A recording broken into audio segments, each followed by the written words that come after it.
Good afternoon, everyone. Welcome to the practical session of human resource management.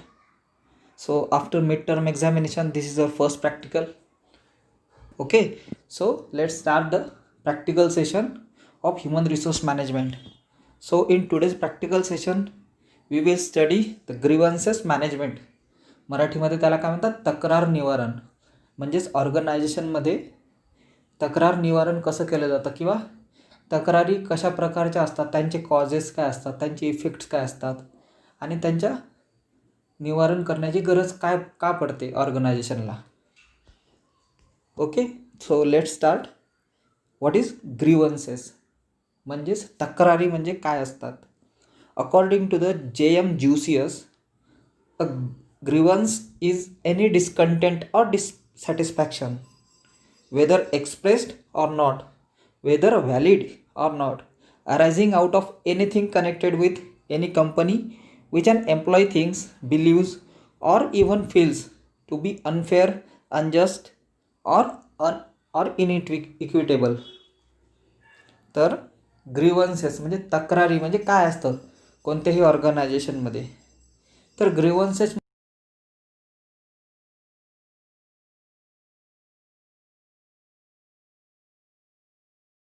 ऑर्गनायझेशनपासून काही dissatisfaction असणार किंवा काही त्याच्या तक्रारी आहेत किंवा त्याच्या काही कामाच्या पद्धतीमध्ये त्याला काही कामाच्या पद्धती आवडलेल्या नाहीत किंवा काही रूल्स कंपनीचे त्याला आवडलेले नाहीत किंवा काही पॉलिसी चेंजेस त्याला आवडलेले नाहीत किंवा वर्किंग कंडिशन आवडलेली नाही. म्हणजे कोणत्याही प्रकारचे जर ऑर्गनायझेशनमध्ये एखाद्या एम्प्लॉईला तक्रार असणार, ओके, किंवा डिससॅटिस्फॅक्शन असणार, तर त्याला काय म्हणतात, ग्रीवन्सेस. So grievances may be arises. It may be due to unwise or express stated by an employee. म्हणजेच जे तक्रारी असतात ह्या कधी कधी कशा असू शकतात, अनएक्सप्रेस असू शकतात किंवा अनवाइज्ड. म्हणजे तक्रारी आहेत पण एम्प्लॉईज वर्क करत आहे किंवा कोणाला सांगत नाही आहेत. म्हणजे तक्रारी असू शकतात पण ते कधी कधी एक्सप्रेस करत नाहीत किंवा काही एम्प्लॉईकडे त्या एक्सप्रेस केलेल्या असतात. It may be written or verbal. काही काही सिच्युएशनमध्ये काय करतं एखादा एम्प्लॉई, तर काही तक्रारी असणार तर त्या लेखी तक्रारी सुपरवायझरला दिल्या जातात किंवा तोंडी सांगितल्या जातात. It may be valid and legitimate, untrue or completely false or ridiculous. कधी कधी काय असतं की काही तक्रारी ह्या कायदेशीर असू शकतात किंवा त्या तक्रारी असतात, पण कधी कधी अशा सिच्युएशन येतात की ऑर्गनायझेशनमध्ये सर्व गोष्टी ठीक असताना सुद्धा एम्प्लॉईला तक्रारी असतात, तर त्या तक्रारी कधी कधी खोट्यासुद्धा असू शकतात. तर हे असतात ग्रीवन्सेस. म्हणजे एखादा एम्प्लॉई आहे, त्या एम्प्लॉईला जर डिससॅटिस्फॅक्शन आहे ऑर्गनायझेशनमधल्या एखाद्या कोणत्याही गोष्टीपासून, तर त्याला काय म्हणतात, ग्रीवन्सेस. ओके.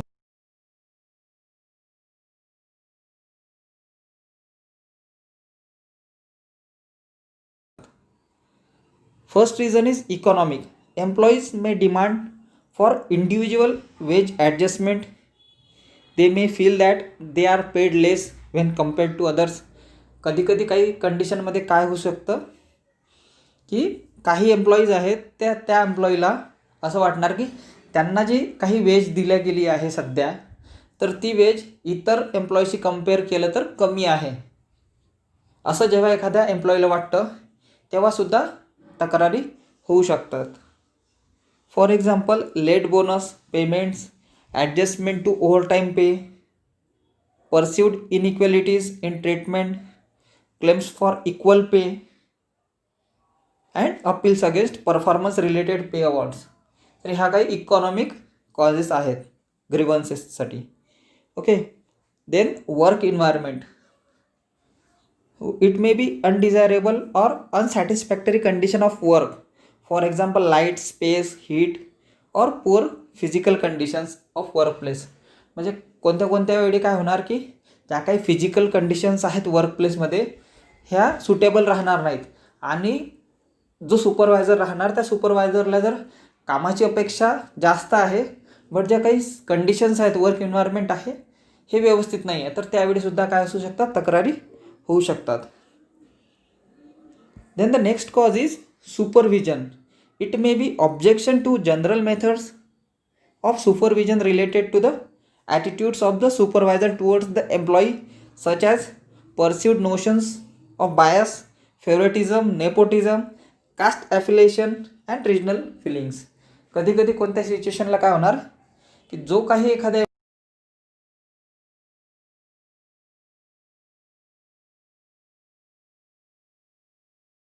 ओळखीचे आहेत किंवा आपले काही फॅमिली मेंबर्स आहेत, तर सुपरवायझर काय करणार की त्यांना किंवा त्यांची बाजू घेणार.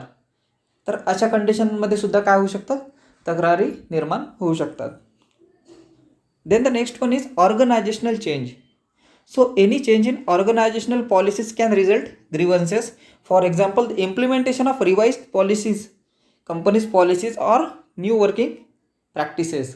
म्हणजे जेव्हा काही एखाद्या नवीन पॉलिसी आलेली आहे ऑर्गनायझेशनची, तर त्या पॉलिसीचं इम्प्लिमेंटेशन करताना सुद्धा ऑर्गनायझेशनमध्ये जे काही एम्प्लॉई आहेत त्यांना तक्रारी होऊ शकतात. ओके, बिकॉज नवीन पॉलिसी जर काही आलेल्या आहेत आणि त्या पॉलिसीज इम्प्लिमेंट करताना जे काही स्किल लागणार किंवा काहीचे ट्रेनिंग त्या एम्प्लॉईजला लागणार, जर ते ट्रेनिंग दिलेलं नसणार तर एम्प्लॉई नक्कीच ते इम्प्लिमेंट व्यवस्थित करू शकणार नाहीत आणि त्यामुळे तक्रारी होऊ शकतात. Then the next reason is employee relations. So employees are unable to adjust their colleagues, suffer from feeling of neglect and victimization and become object of ridicule and humiliation to other.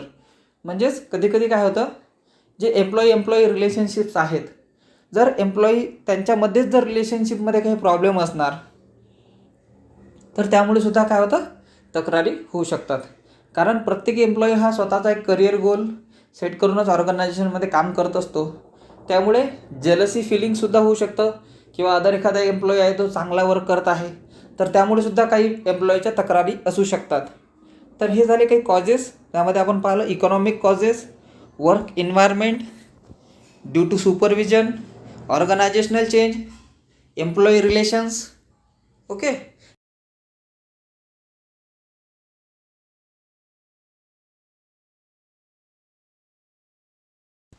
effects of grievances. So grievances, if not identified and redressed, it may adversely affect the workers, managers and the organization also.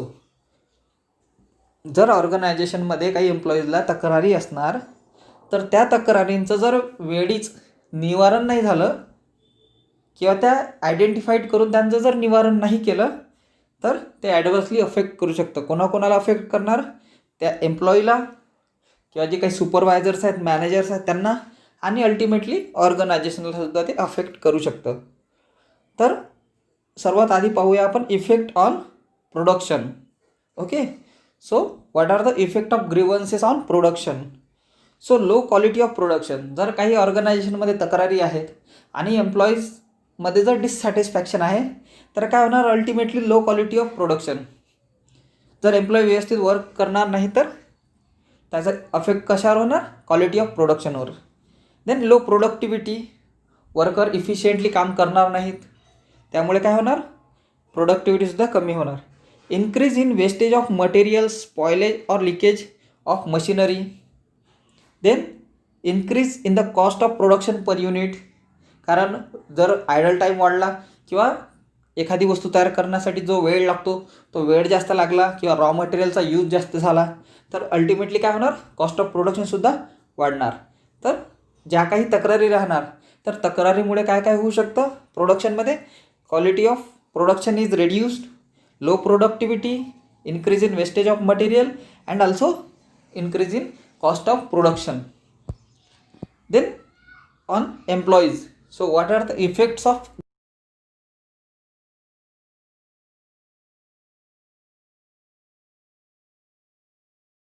जर तक्रारी जास्तीत जास्त प्रमाणात असणार तर एम्प्लॉईंचं अबसेंटिझमसुद्धा वाढू शकतं. जर तक्रार निवारण जर लवकर होत नसणार तर एम्प्लॉई अबसेंटसुद्धा राहू शकतात. Then reduction in level of commitment, sincerity and punctuality. जर एखादा एम्प्लॉई ऑर्गनायझेशनमध्ये पूर्ण इमानदारीने काम करत असणार आणि त्यांच्या तक्रारी जर काही सॉल्व केले नाही जाणार किंवा त्यांचे काही डिस्प्यूट्स असणार, त्यांच्यावर जर ऑर्गनायझेशन लक्ष नाही देणार तर ते नक्कीच पंक्च्युअली किंवा एक सिन्सिअरली काम करणार नाहीत, हा सुद्धा एक परिणाम होऊ शकतो. Then increase in incidence of accident, म्हणजे ॲक्सिडेंटसुद्धा होऊ शकतात किंवा काही तक्रारी आहेत एम्प्लॉईच्या आणि एम्प्लॉईच्या जर तक्रारी दूर केलेल्या नाहीत तर एम्प्लॉईचं लक्षसुद्धा कामात राहणार नाहीत. अशा वेळी ॲक्सिडेंटसुद्धा होऊ शकतो काम करताना. Reduction in the level of employee morale. Definitely if the employee is unsatisfied or dissatisfied, then there will be reduction in the level of employees morale. Then effect of grievances on managers. So strain in supervisor or superior and subordinate relation. जे काही Superior आणि सबऑर्डिनेटचं relation आहे हे नक्कीच weak होणार किंवा strain होणार. Rice in indiscipline cases, ज्या काही अशिस्तीच्या केसेस आहेत ह्या वाढणार. Rise in the degree of supervision control and follow up, जे काही सुपरविजनची गरज आहे ऑर्गनायझेशनमध्ये तर तक्रारी असणार तर सुपरविजन काय होणार, वाढणार. Rise in the degree of supervision control and follow up. Okay. Then the last topic in this practical session is need for grievances handling procedure. So why there is need.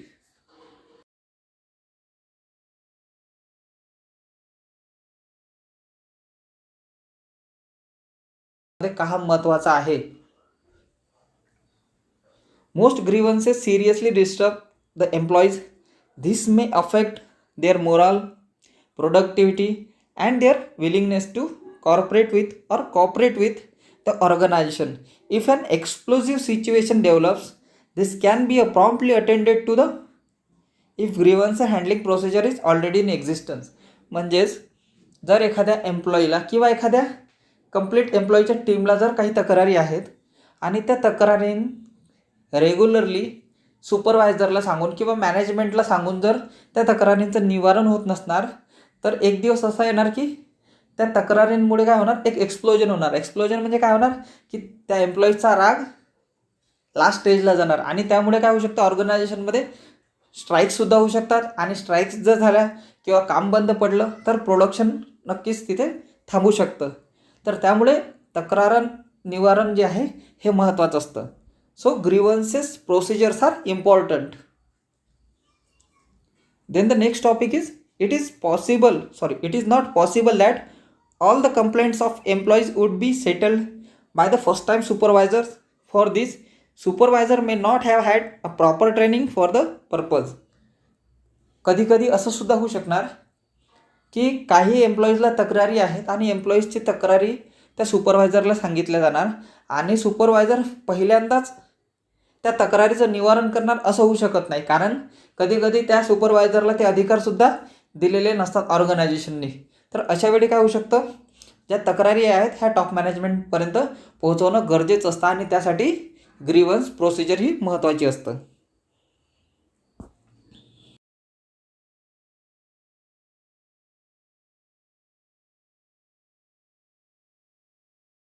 Actions of the management, because supervisors know that employees are likely to see to it that their protest does reach the higher management.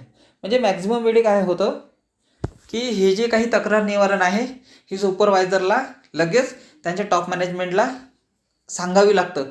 कारण जर तक्रारी वाढत गेल्या तर त्यामुळे काय होऊ शकतं की एम्प्लॉई प्रोटेस्ट करू शकतात आणि डायरेक्टली रीच करू शकतात कुठे, टॉप लेवल मॅनेजमेंटपर्यंत. त्यामुळे ग्रीव्हन्सेस प्रोसिजरची गरज असतं. Then the last point is it serves as an outlet for employee grieves, discontent and frustrations. It acts like a pressure valve on a steam boiler. म्हणजेच ऑर्गनायझेशनमध्ये suppose एक ऑर्गनायझेशन म्हणजे आपण एक स्टीम बॉयलर जर कन्सिडर केलं तर त्या स्टीम बॉयलरमध्ये एखादी गोष्ट उकडत आहे किंवा स्टीम होत आहे तर त्यावर आपण काय लावत असतो, प्रेशर वॉल लावतो. प्रेशर वॉल कशासाठी असतं की ते प्रेशर मेंटेन करता आलं पाहिजे किंवा त्यातून व्यवस्थित प्रेशर रिलीज झालं पाहिजे. तर अशाच प्रकारचं काम ऑर्गनायझेशनमध्ये कोण करतं, ग्रीव्हन्सेस प्रोसिजर्स. म्हणजे ज्या काही तक्रार निवारणाच्या काही प्रोसिजर्स आहेत हे तक्रार निवारणाचं काम करतात. Okay. The employees are entitled to legislative, executive and judicial protection and they get this protection from grievances redressal procedures. ज्या काही तक्रार निवारणाच्या प्रोसिजर्स आहेत यामधून एम्प्लॉईजला लेजिस्लेटिव्ह, एक्झिक्युटिव्ह आणि ज्युडिशियल प्रोटेक्शन मिळतं ऑर्गनायझेशनकडून. Which also act as means of upward communication. म्हणजेच